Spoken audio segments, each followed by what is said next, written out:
来的忧伤，蔷薇的芬芳，泪落两行。伤掩盖或遗忘，阴谋和真相，谁来担当？剑缠绕在心上，挥不尽荣光，如泣如偿。叹命运太跌宕，怨气太痴狂，像梦一场。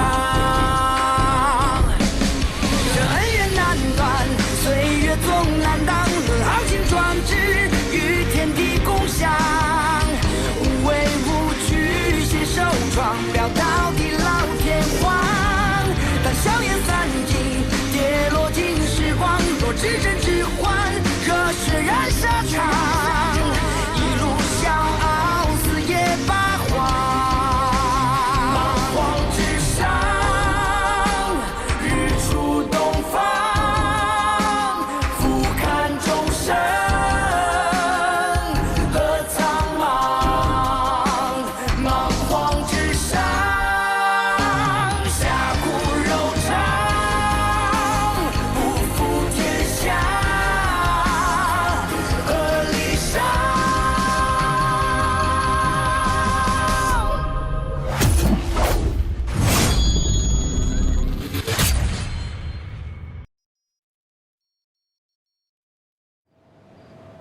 神王能够挑起3界大战，救治公主之事，自然不在话下。只是，在下不明白，公主是圣君的亲生女儿，您为何不找圣君帮忙，而执意要求助于神王呢？难道这是您与圣君共谋对付神王的计划？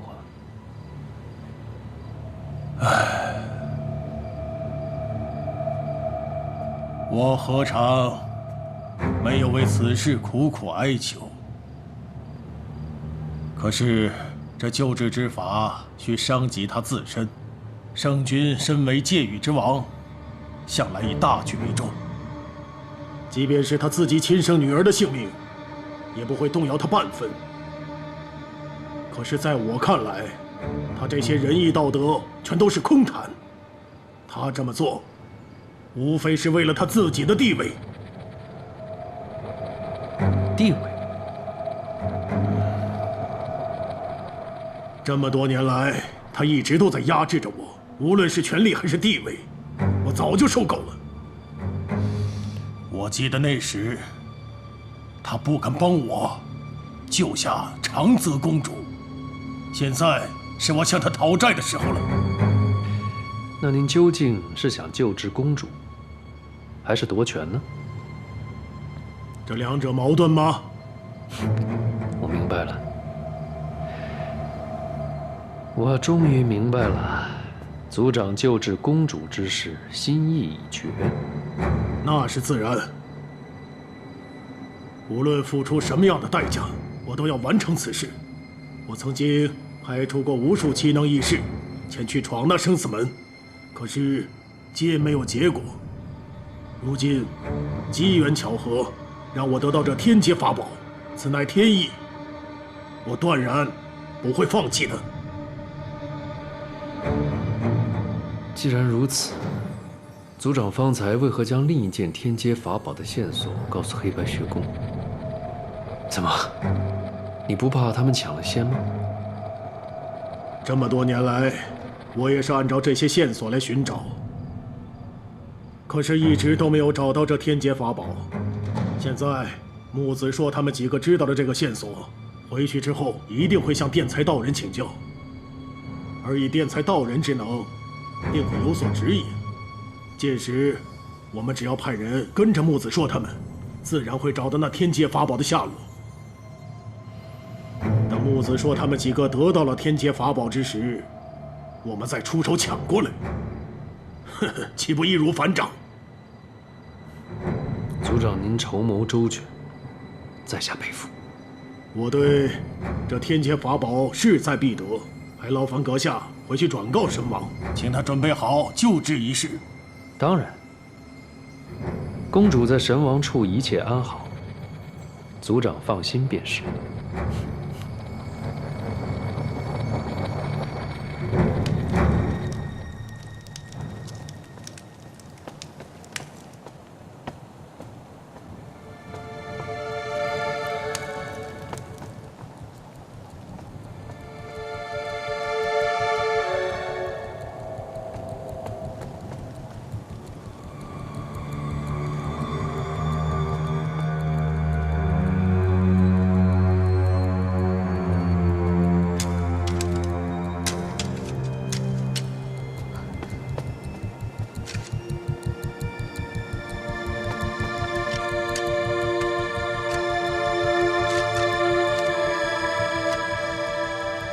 季农跟少元氏一定有瓜葛，我一定要找到他的把柄。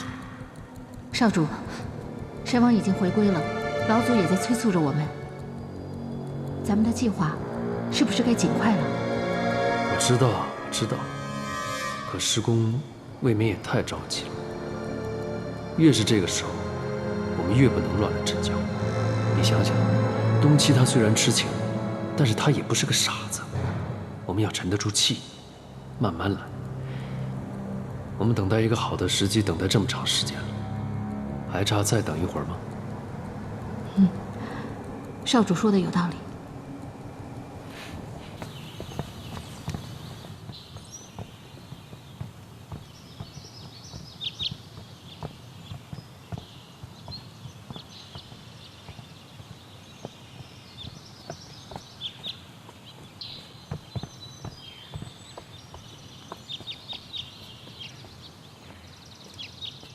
等我一下。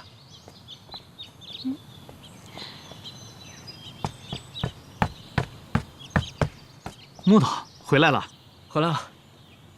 不过，天阶法宝没有带回来。我们都已经知道了。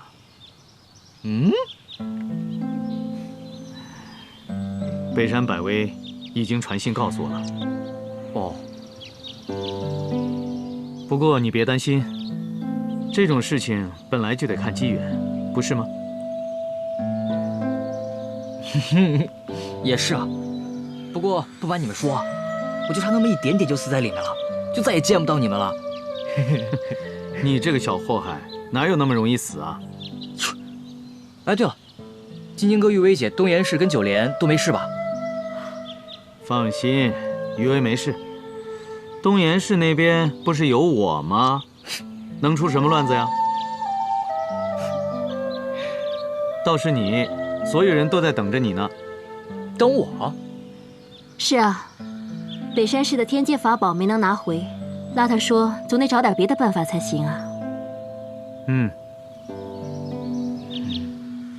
对了，我回来的时候，那个北山市的族长跟我说，别的地方还有天阶法宝，还有，他说了一堆文绉绉的诗。什么什么，寒朝运火，还有什么？哎呀，别在这儿聊了，一展飞天说吧。大家都在等着你呢，而且西月还给大家带了东西呢。好，那进去说。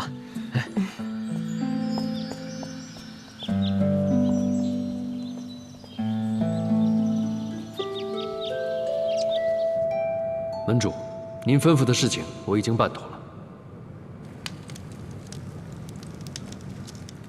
无间门的上下事宜都由你打理，真是辛苦了。为门主效力是我的本分。门主如果没有其他的吩咐，我就先下去了。慢着，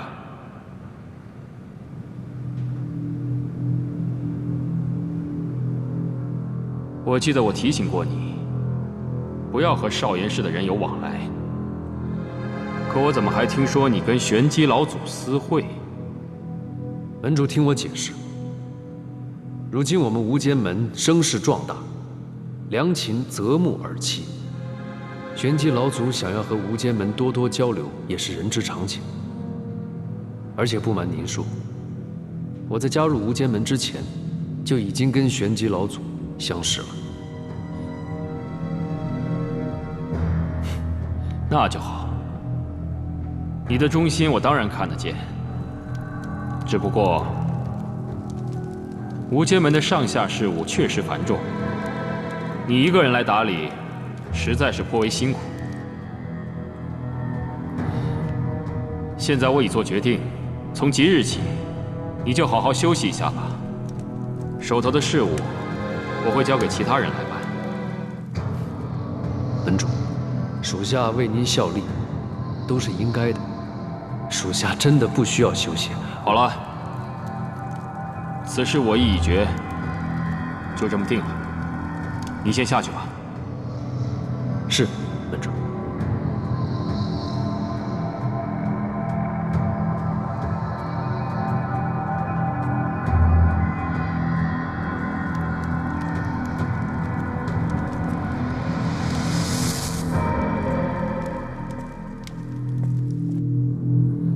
密切注视季农的一举一动，如果有什么异样，立刻如实汇报。是。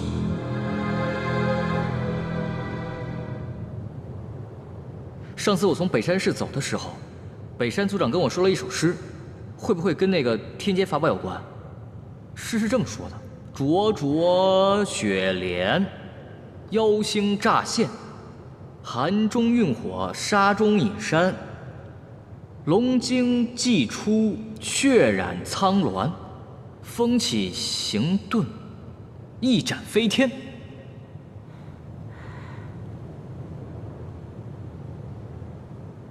木头，你这说的是什么呀？我哪知道我说的是什么呀？我不知道才说出来，让大家一起商量商量嘛。风起行遁，一展飞天。不是，纪年哥，你又在嘀嘀咕咕什么呀？没什么，就好像在哪儿看过这两句诗。不仅如此，我外公掐算到各位会遇到难题，特意让我送上九州路。那就是说那里会有线索了？阎王的意思就是，天阶法宝的所在会记录在九州路里面。啊？这便是九州路的全部记载了。这么多呢？哎呀，我看到这些书啊，我就头疼。要不这样吧，你们先找，找到了再叫我啊。哎呀，大师兄，有福同享，有难同当。当然了，有书也要同读，谁也走不了。是啊，大师兄，你起码应该先起到带头的作用吧？哼。行了，事不宜迟，大家开始找吧。嗯，好。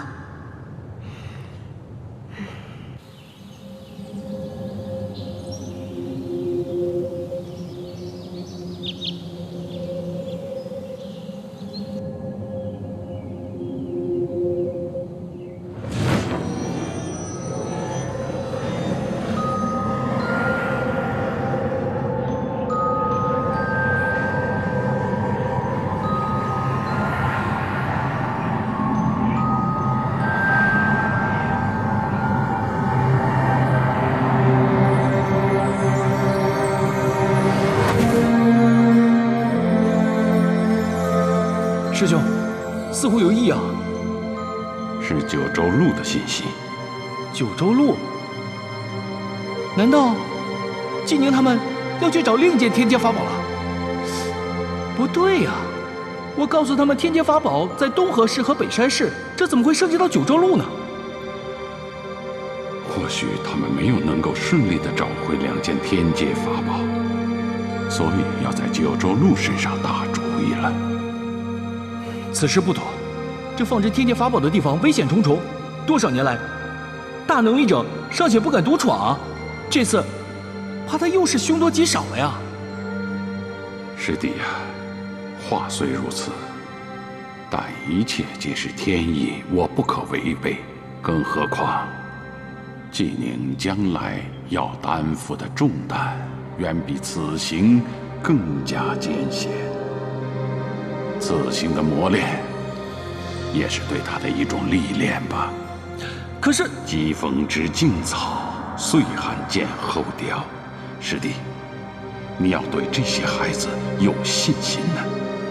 师兄说的对，不经历磨练，怎么能够成功？是我多虑了。唉，你我现在能做到的，就是守护好封印，等待孩子们回来。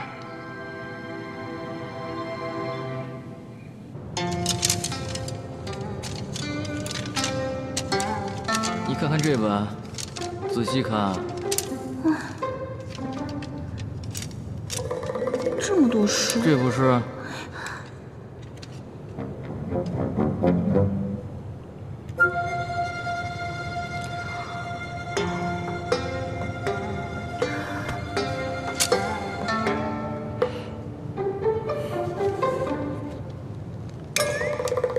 哎，你们看，这里面写，赤冥界域内曾经有一座山，名叫雪莲山。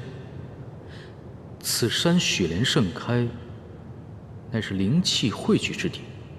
而三界大战之时，一场妖火把整座山烧毁，从此，山上的莲花皆变为血色。此后，此山便称作妖莲山。灼灼血莲，妖心乍现，这不正好符合诗中的描述吗？山火，血色莲花，妖莲山。没错，这就是诗中描述的地方。妖莲山，金宁哥，有没有写妖莲山在哪儿啊？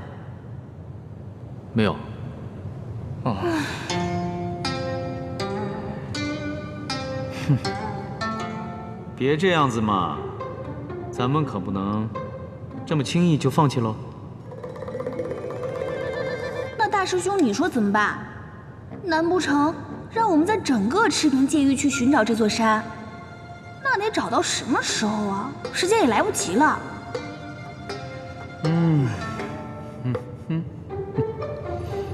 师兄，你是不是已经有别的主意了？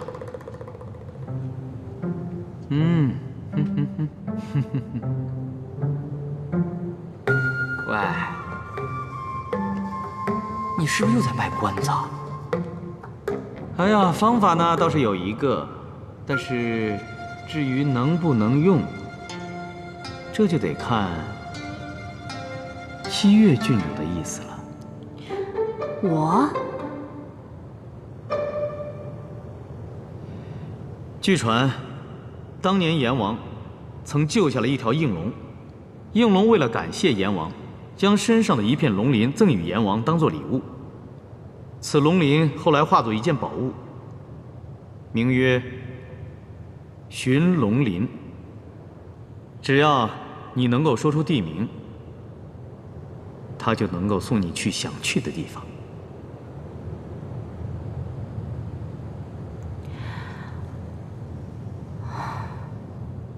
不过，阎王后来将这件宝物在成人礼的时候，送给了他最疼爱的外孙女儿，此人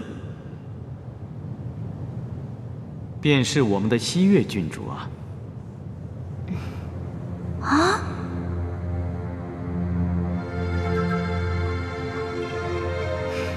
西岳郡主？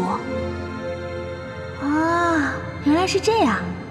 此物如此贵重，又是阎王所赠，那想必对于西岳郡主来说，一定意义非凡吧？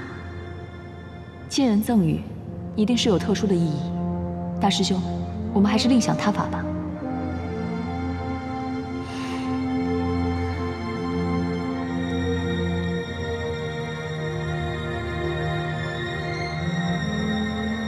此物在我身上也不过是个配饰。若是能为了寻找天阶法宝指引方向，也不负此物之意。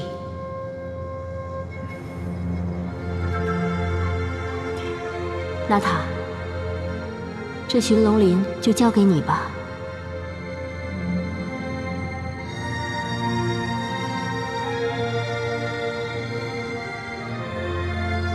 还不快谢谢西岳郡主！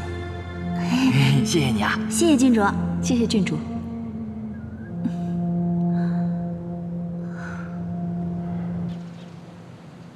此行不易，你们要谨慎小心，切不可粗心大意呀。是，师尊。徒儿，这是为师苦心钻研的傀儡术，将它赠之于你。你要好好修炼，不要给为师丢脸啊！啊！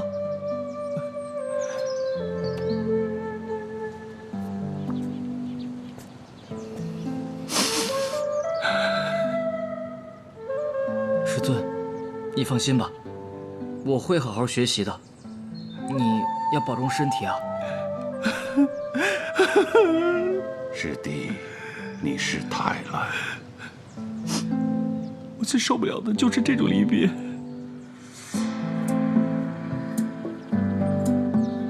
两位师尊放心，有我这个大师兄在，定会护大家周全。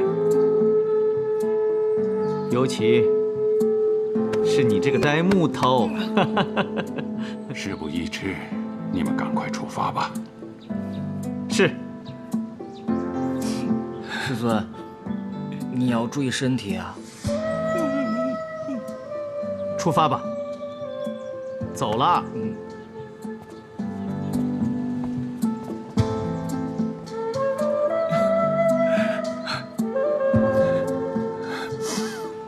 你我年轻的时候，也如他们一般。我年轻的时候，从没遇见过你这种爱哭的师傅。别取笑我了。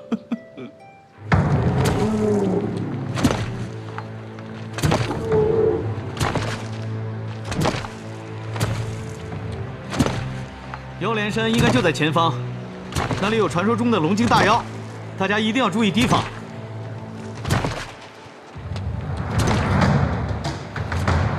不愧为黑白学宫的首席大弟子，果然什么都懂得。不过是入门早些罢了。哼，互相吹捧，打情骂俏，成何体统？我看你是妒忌吧？你是想念你的东林姑娘了吧？没有，没有才怪。你们的感情可真好。我们也是一起经历了许多，才有了现在的默契。真羡慕你们。我自幼在皇宫里面长大，所见所闻都是争权夺利、尔虞我诈，像你们这般感情可甚是少见了。若是郡主不嫌弃，也可以跟我们成为好朋友。谢谢你，余薇。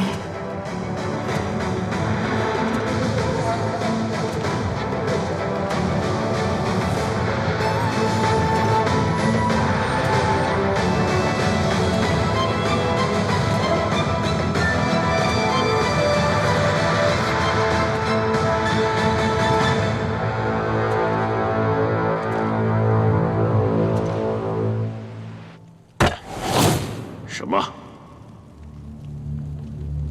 东岐把你在无间门的权利收回？是，师公。我在想，我们的关系是不是被人察觉了？不会呀，我跟你见面都非常谨慎，在少元市，除了我，根本就没有人知道你的存在。会是什么人的挑拨？童鱼已死，那就是水域了。是啊，水翼曾经见到我们的密会，虽然被我们搪塞过去了，但是事情过了那么久，他会不会察觉了什么？此人不可留。师公，水翼是东岐的心腹，如果我们现在动手，太明显了。既然这样，只有用这个办法。师公有何良策？经过我长久以来的观察，神王对东岐已有嫌隙，对他的信任也已经不复存在。我们要抓住这个机会，尽量展现我们的能力和忠心。那样的话，他就会用你把东岐取而代之的。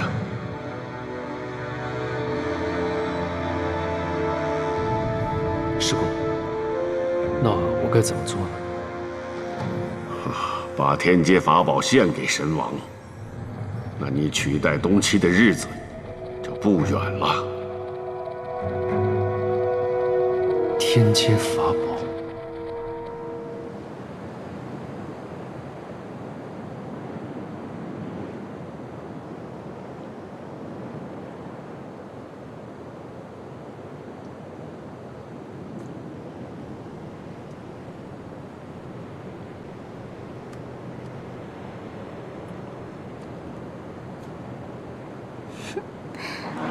乖，哎呀，你别打他。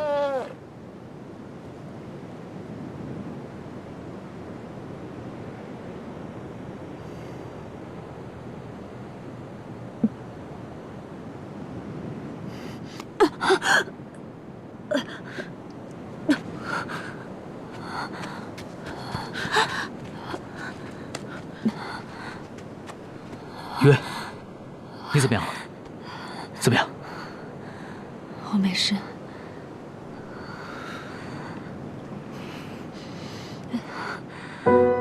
雨薇，你放心，我一定会找到化解太上忘情反噬的方法，相信我。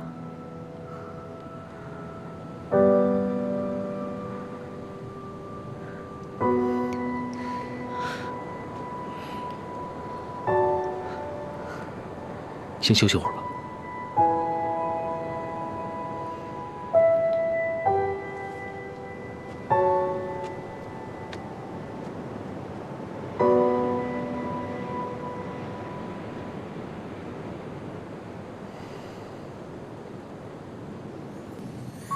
你看看，这明明就是天造地设的一对，为何老天却偏偏不眷顾他们，非要让他们经历磨难呢？经历过这些事情，他们的感情才会更加深，这对他们也是一种考验吧。明儿吃的苦已经够多了，我只希望他平安喜乐，不要再有更多的磨难了。季宁吃的苦多，难道我们余威吃的就少了吗？余威从小就知道自己的身世，他和你一样是抱着报仇雪恨的信念活到现在的。我本以为他不会有爱情，没想到他遇到季宁这个冤家。我明白你的意思，但感情之事从来就不是我们能控制的。怪只怪上苍太不懂得怜悯世人了。季宁和余威都是明白人，你无需为他们操心，你自己的事情都还没有搞明白呢。你和余威一同在雪宫长大，性格差别为何这么大？哼，我要是和余威一样啊，我早就憋死了。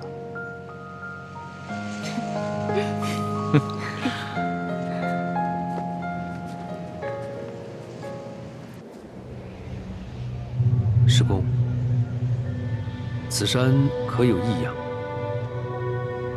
老夫纵横界域多年，从来没有见过如此严密的结界。结界？你看，这个妖莲山隐藏着巨大的能量，它为了防止被外界发现，使用了严密的结界，把能量隐藏在里面。除非我们进入其中，否则外界是很难探索到里面的情况。龙儿，你觉得我们应该进入其中吗？当然要进去。既然里面发生什么事情，外面都不知道，这对我们来说，不是天赐良机吗？少主果然想得周到。你说的没错，他们在明，我们在暗，一切尽在我们的掌握之中。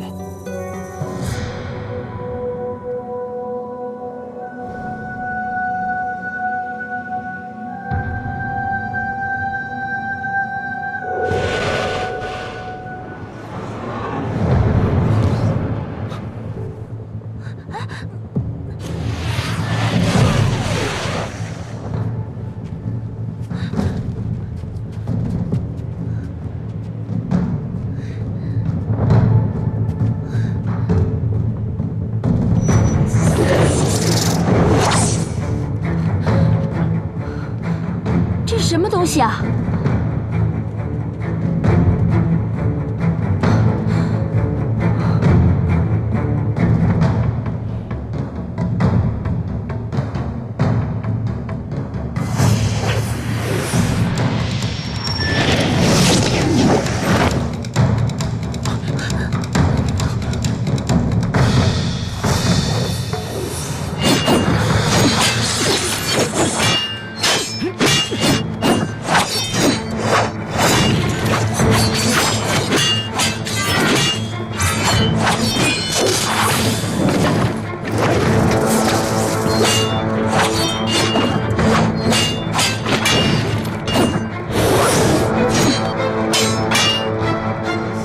没事吧？没事。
怎么办啊？我们和大家组散了，一会儿怎么会合啊？没关系的，一时半会儿他们出不了什么事儿，我马上回去帮他们。你怎么能把我一个人扔在这儿，自己去找他们呢？我要跟你一起回去找他们。你放心吧，这里很安全的，没有人会发现的。那些傀儡我能够对付。放心吧，我去帮他们。记住，在这儿哪儿也不许去，不走了啊！一起？怎么把我一个人扔这儿了？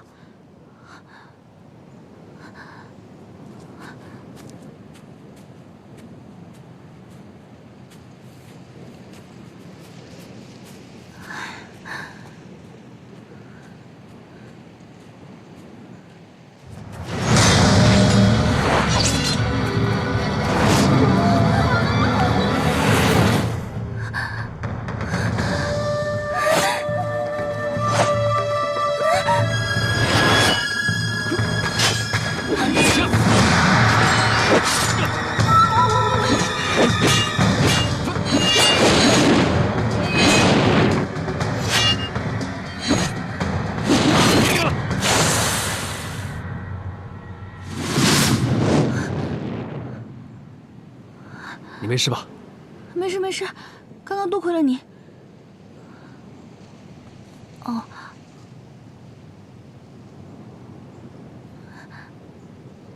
季农哥，你怎么会在这儿啊？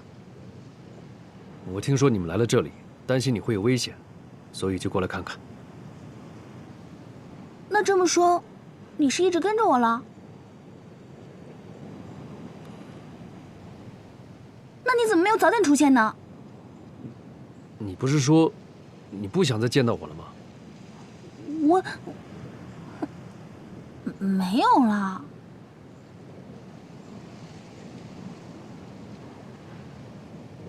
九莲，你快去跟季宁他们会合吧，这附近很危险。那你呢？你不跟我一起去吗？我现在的身份不适合跟你们在一起，你自己多注意安全，不要告诉任何人你见过我。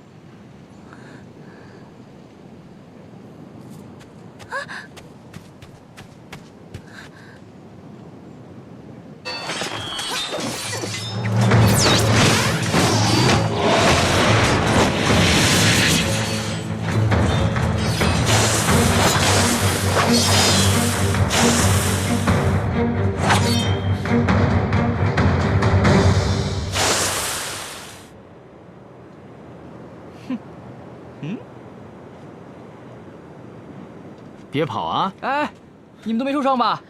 没事。哦，没想到你这个傻木头今天还挺管用的啊！切，什么叫今天还挺管用的？我一直都很有用，好不好？不过也还好了，反正不是我的话，你无非就是被打成傀儡喽。你，哎，兄弟，我问你啊，我们是为了天阶法宝而来的，并没有恶意。你们为什么要攻击我们啊？什么寻找天阶法宝？我看你们就跟其他人一样，根本就是来盗取地火寒煞的。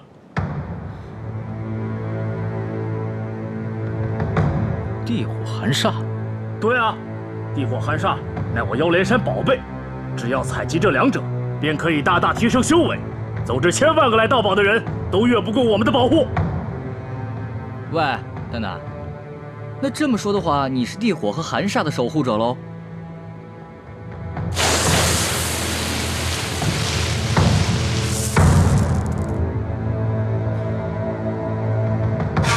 地火、寒煞，难道诗句中的寒中蕴火指的就是这个？这么说来，确实如此。地火和寒煞与诗句有关，很可能是寻找天阶法宝的重要线索。要不然，我们先去寻找地火和寒煞。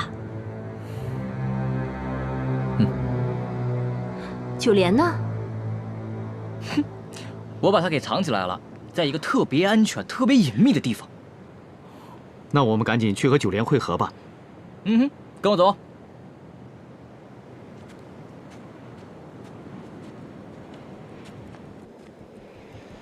农儿，你暴露了自己的行踪是大忌，你知道吗？我知道，只是我实在无法看到九莲身临险境而不救她。在我这儿也就罢了，可不能让其他的人知道，不然她就是你的一个软肋。我知道了，墨尘，你去跟着九莲，要是她有危险，随时保护她。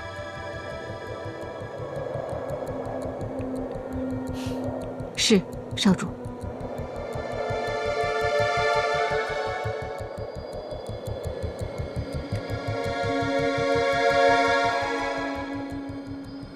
我把它藏在了一个非常安全的地方，绝对的隐蔽。九莲，出来了，我们来接你来了。九莲不会有危险吗？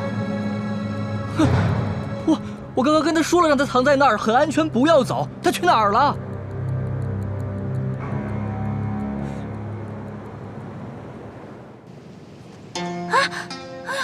原来你们在这儿啊！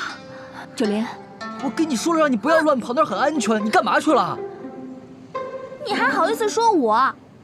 都怪你个臭木头把我一个人扔在这儿，害得我刚才差点……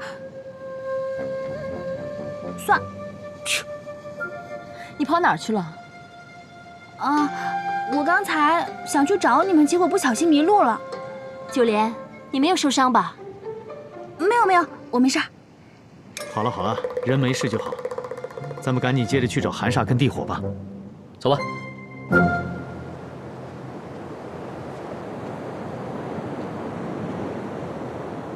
怎么没有路了？哎呀，纪宁哥，咱们是不是走错地方了？这什么鬼地方啊？这是。要是那么容易被找到，早就被别人找去了。我隐约感觉到有一股能量，但我现在不能确定那是什么。师尊曾经说过，人的感官能力啊，远远不及启灵。纪宁哥，不如用你的赤蟒蛇一试。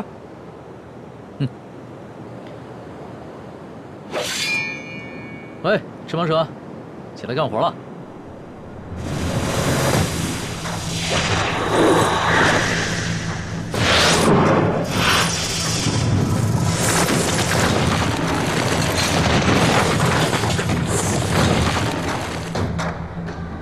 这石壁就是一道结界，穿过结界，也许就是地火和寒煞的所在之处。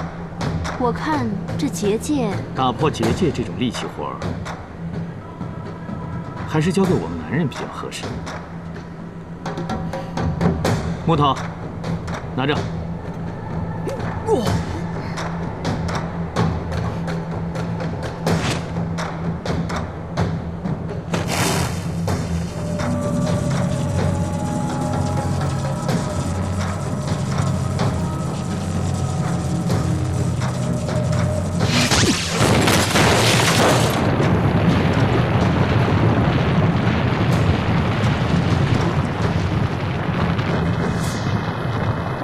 怎么样，我厉害吗？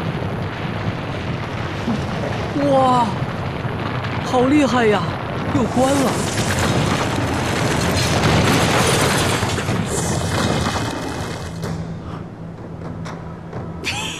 哎。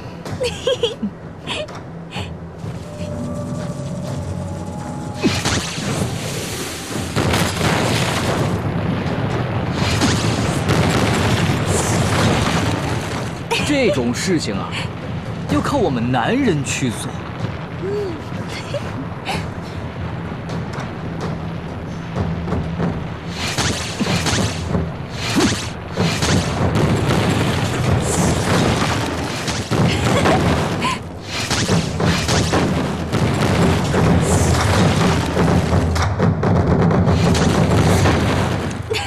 大师兄，你今天丢人了。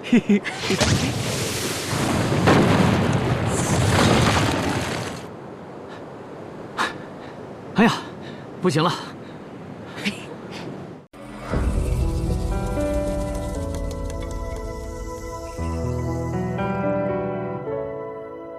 我的心里住着一座城，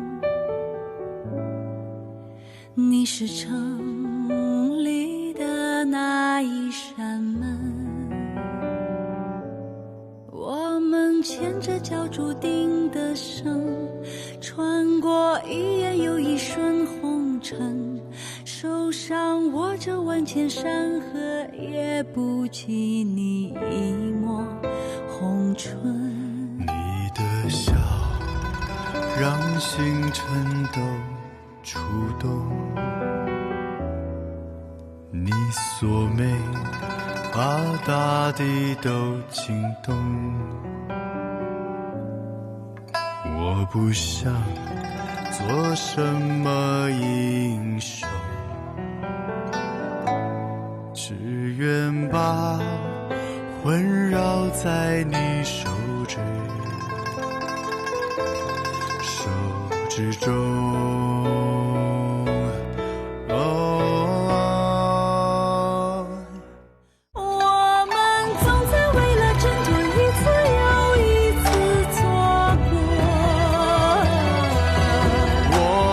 总是为了承诺，一再被命运糊弄。